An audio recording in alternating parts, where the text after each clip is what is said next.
고통은 성장의 씨앗이다. 고통의 의미, 연꽃은 진흙에서 핀다. 부처님께서는 이렇게 말씀하셨습니다. 연꽃은 진흙 속에서 핀다. 연꽃은 깨끗한 물에서 피는 것이 아닙니다. 더럽고 진흙탕 같은 환경에서 자라지만 결국은 아름다운 꽃을 피웁니다. 우리의 인생도 마찬가지입니다. 고난과 시련이 없었다면 우리는 성장할 수도 깨달음을 얻을 수도 없습니다. 고통 없이 성장은 없다. 자연에서도 우리는 이러한 진리를 발견할 수 있습니다. 다이아몬드는 강한 압력을 받아야만 탄생합니다. 나무는 강한 바람을 맞으며 더욱 단단한 뿌리를 내립니다. 철은 불 속에서 단련될 때 더 강해집니다. 인생에서 시련이 찾아올 때 그것을 단순한 불행이라고 생각할 수도 있지만 시련을 통해 더욱 강해지고 단단해질 수도 있습니다. 고통을 성장의 과정으로 받아들이는 태도가 중요합니다. 사례, 인생의 어려움을 기회로 만든 한 청년. 옛날 한 청년이 있었습니다. 그는 가난과 실패 속에서 절망하며 부처님을 찾아가 물었습니다. 부처님, 저는 왜 이토록 힘든 삶을 살아야 하나요? 부처님께서는 미소를 지으며 청년을 조용한 연못가로 데려가셨습니다. 그리고 진흙 속에서 피어난 연꽃을 가리키며 말씀하셨습니다. 이 연꽃이 아름다운 이유는 진흙 속에서도 피어나기 때문이다. 네가 겪는 고통도 너를 더 강하고 아름다운 존재로 만들 것이다. 청년은 그날 이후 시련을 원망하는 대신 그것을 성장의 발판으로 삼기로 결심했습니다. 그는 가난을 극복하고 더욱 단단한 마음을 가지게 되었으며 후에 많은 사람들에게 희망을 주는 삶을 살게 되었습니다. 우리도 마찬가지입니다. 삶이 힘들다고 좌절하기보다 그 고통 속에서 내가 배울 점은 무엇인지 생각해 보아야 합니다. 고통을 받아들이는 법. 불교에서는 고통을 삶의 일부로 인정하고 받아들이는 것을 강조합니다. 부처님께서는 삶은 고통이다라고 하셨습니다. 이는 인생 자체가 괴로움이라는 뜻이 아니라 누구나 고난과 시련을 겪을 수밖에 없다는 진리를 의미합니다. 하지만 중요한 것은 그 고통을 어떻게 바라보느냐입니다. 고통을 피하려고 하면 더 힘들어집니다. 고통을 마주하고 받아들이면 그것은 성장의 밑거름이 됩니다. 고통을 없애려고 애쓰는 것이 아니라 그것을 삶의 일부로 인정하고 그 안에서 배울 점을 찾는 것이 중요합니다. 나무는 바람이 있을 때 더 강하게 자란다. 나무는 바람이 없는 온실에서는 오히려 약해집니다. 바람이 없으면 뿌리를 깊이 내릴 필요가 없기 때문입니다. 그러나 바람이 강하게 불어오는 곳에서는 나무가 더욱 깊이 뿌리를 내리고 단단한 줄기를 가지게 됩니다. 우리의 인생도 마찬가지입니다. 고난은 우리를 더 단단하게 만들어줍니다. 어려움이 없었다면 우리는 성장할 수도, 인내심을 배울 수도 없습니다. 결국 고통은 성장의 필수적인 과정입니다. 그러므로 지금 겪고 있는 시련이 너무 힘들게 느껴진다면 이렇게 생각해 보세요. 이 시련이 나를 더 단단하고 지혜롭게 만들어줄 것이다. 여러분이 지금 마주한 어려움은 결코 헛된 것이 아닙니다. 이 시련이 지나고 나면 분명 더 단단하고 성장한 자신을 만나게 될 것입니다. 고통을 대하는 자세, 모든 것은 변한다. 부처님께서는 이 또한 지나가리라 라는 가르침을 남기셨습니다. 이 말은 우리가 겪고 있는 모든 고통과 어려움도 결국에는 사라진다는 진리를 의미합니다. 세상에 변하지 않는 것은 없다. 불교에서 말하는 무상의 법칙은 이 세상 모든 것이 끊임없이 변화한다는 것을 뜻합니다. 봄이 오면 꽃이 피고 시간이 지나면 시들듯이 태양이 떠오르면 언젠가는 저물듯이 아무리 힘든 순간도 반드시 끝이 나게 마련입니다. 우리가 겪는 고통도 마찬가지입니다. 지금은 힘들고 끝이 보이지 않는 것 같아도 반드시 시간이 지나면 변화합니다. 하지만 우리는 고통이 영원할 것처럼 느껴지고 그것에만 집중하기 때문에 더욱 괴로워지는 것입니다. 부처님과 한 어머니의 이야기. 어느 날 한 여인이 부처님을 찾아와 눈물을 흘리며 애원했습니다. 부처님, 제 아이가 세상을 떠났습니다. 제발 제 아이를 살려주세요. 부처님께서는 그녀에게 말씀하셨습니다. 마을에 가서 지금껏 한 번도 가족을 잃은 적이 없는 집에서 겨자씨를 받아오너라. 그러면 내 아이를 살려주겠다. 여인은 간절한 마음으로 마을을 돌아다녔습니다. 하지만 어느 집을 가도 가족을 잃지 않은 사람은 없었습니다. 그제야 그녀는 깨달았습니다. 고통은 나만 겪는 것이 아니며 이 세상 누구나 언젠가 겪어야 할 과정이라는 것을 말입니다. 이처럼 우리는 고통 속에 있을 때 그것이 나만의 불행인 것처럼 느끼지만 사실 삶의 본질은 끊임없는 변화 속에서 흘러갑니다. 그리고 모든 사람은 각자의 아픔을 가지고 살아갑니다. 고통에 대한 집착을 내려놓기. 고통은 우리가 그것을 붙잡고 있을 때 더욱 커집니다. 하지만 부처님께서는 고통을 피하거나 억지로 없애려고 하지 말고 있는 그대로 바라보라고 가르치셨습니다. 예를 들어 손에 작은 상처가 났다고 생각해 보세요. 우리는 상처가 빨리 낫기를 바라면서도 계속 신경을 쓰고 만지게 됩니다.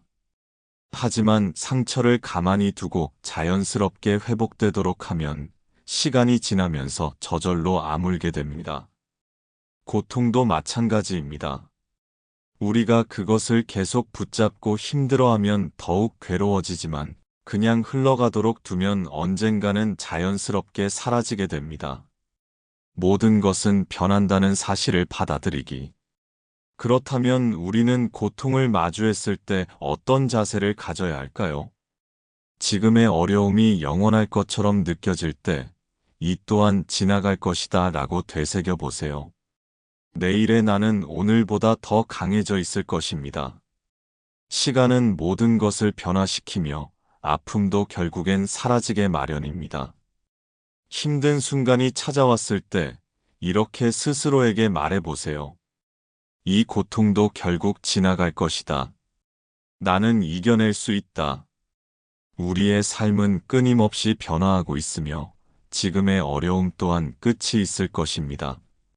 중요한 것은 고통에 집착하는 것이 아니라 그것을 자연스럽게 받아들이고 흘려보내는 마음가짐입니다.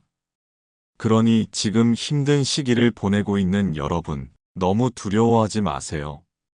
지금의 고통은 반드시 지나가고 그 너머에는 더 나은 내일이 기다리고 있을 것입니다.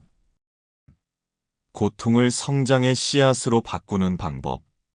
고통은 단순히 우리를 괴롭게 하는 것이 아닙니다. 오히려 우리의 내면을 단단하게 만들고 더 성숙한 삶으로 나아가게 하는 성장의 씨앗입니다. 부처님께서는 연꽃은 진흙 속에서 피어난다고 하셨습니다. 깨끗한 물에서는 결코 아름다운 연꽃이 자랄 수 없습니다. 마찬가지로 우리의 삶도 어려움과 시련을 통해 더욱 깊어지고 빛을 발할 수 있습니다. 그렇다면 우리는 어떻게 고통을 성장의 씨앗으로 바꿀 수 있을까요? 고통을 있는 그대로 받아들이기, 회피하지 않기. 대부분의 사람들은 고통을 마주하면 도망가고 싶어 합니다. 하지만 부처님께서는 고통을 피하려 하면 더 커지고 마주하면 줄어든다고 하셨습니다. 고통을 성장으로 바꾸는 첫걸음은 그 감정을 있는 그대로 받아들이는 것입니다. 힘든 감정을 억누르지 말고 지금 내가 힘들구나 하고 인정하세요. 그것을 부정하려 하면 할수록 오히려 더 큰 괴로움으로 돌아옵니다. 하지만 담담하게 받아들이면 고통은 점점 힘을 잃고 사라지게 됩니다. 실천 방법. 지금 겪고 있는 어려움을 글로 써보세요. 나는 지금 무엇 때문에 힘들다. 하지만 이 감정을 그대로 인정하고 이겨낼 것이다. 이렇게 적어보는 것만으로도 마음이 한결 가벼워질 것입니다. 고통 속에서도 배울 점을 찾기. 고통은 단순히 우리를 괴롭게 하는 것이 아닙니다. 그것은 우리에게 새로운 깨달음과 성장의 기회를 주는 과정입니다. 예를 들어, 실패를 겪으면 더 신중해지고 더 강한 사람이 됩니다. 이별을 경험하면 진정한 사랑이 무엇인지 깨닫게 됩니다. 경제적으로 어려움을 겪으면 돈의 소중함과 절약의 지혜를 배웁니다. 부처님의 가르침. 한 제자가 부처님께 물었습니다. 부처님, 저는 너무 힘듭니다. 이 고통에서 벗어나고 싶습니다. 부처님께서 대답하셨습니다. 너는 뜨거운 쇳덩이를 손으로 잡고 있는 것과 같다. 그것이 뜨겁다고 계속 불평할 것이냐, 아니면 손을 놓고 새로운 길을 찾을 것이냐. 우리도 마찬가지입니다. 고통이 찾아왔을 때 단순히 괴로워하기보다는 이 경험을 통해 내가 무엇을 배울 수 있는지 생각해 보세요. 고통 속에서도 깨달음을 찾는 순간, 우리는 한층 더 성장할 수 있습니다. 작은 실천을 통해 변화하기. 고통을 성장으로 바꾸기 위해서는 작은 실천이 필요합니다. 감사하는 습관을 들이세요. 하루에 한 가지라도 오늘 이것에 감사하다고 생각하면 삶이 긍정적으로 변합니다. 마음 챙김 명상을 해보세요. 부정적인 감정을 줄이고 지금 이 순간에 집중하는 힘을 길러줍니다. 좋은 말을 습관처럼 하세요. 나는 이겨낼 수 있다. 이 경험은 나를 더 강하게 만들 것이다. 라고 말하는 것만으로도 내면의 힘이 자랍니다. 부처님의 말씀. 마음을 닦는 것은 몸을 씻는 것과 같다. 매일 닦아야 맑아진다. 고통을 성장을 위한 과정으로 만들기 위해 오늘부터 작은 변화라도 실천해 보세요. 가장 어두운 밤이 지나야 찬란한 새벽이 온다. 부처님께서는 말씀하셨습니다. 밤이 가장 어두울 때 새벽은 이미 오고 있다. 지금 당신이 겪고 있는 고통이 깊을수록 그것은 새로운 시작이 가까워졌다는 의미입니다. 삶의 시련은 우리를 쓰러뜨리기 위해 오는 것이 아니라 더 강하고 지혜로운 존재로 거듭나게 하기 위해 찾아옵니다. 고통 속에서 좌절하고 있을 때 우리는 흔히 이렇게 생각합니다. 이 고통이 끝날까? 나는 이겨낼 수 있을까? 그러나 부처님께서는 가르치십니다. 고통은 구름과 같다. 하늘을 영원히 덮을 수 없고 결국 거치게 된다. 그렇기에 지금 힘든 시간을 보내고 있는 당신에게 꼭 전하고 싶습니다. 이 순간이 지나면 반드시 더 따뜻한 햇살이 당신을 비출 것입니다. 어려움이 클수록 더 큰 깨달음이 기다리고 있습니다. 고통이 깊을수록 그 자리에 더 아름다운 연꽃이 필 것입니다. 그러니 부디 희망을 놓지 마세요. 당신이 걷고 있는 이 길 끝에는 분명히 밝은 빛이 기다리고 있습니다. 이 영상이 도움이 되셨다면 구독과 좋아요, 알림 설정을 부탁드립니다. 당신의 응원이 더 많은 사람들에게 따뜻한 위로와 희망을 전하는 데 큰 힘이 됩니다. 감사합니다.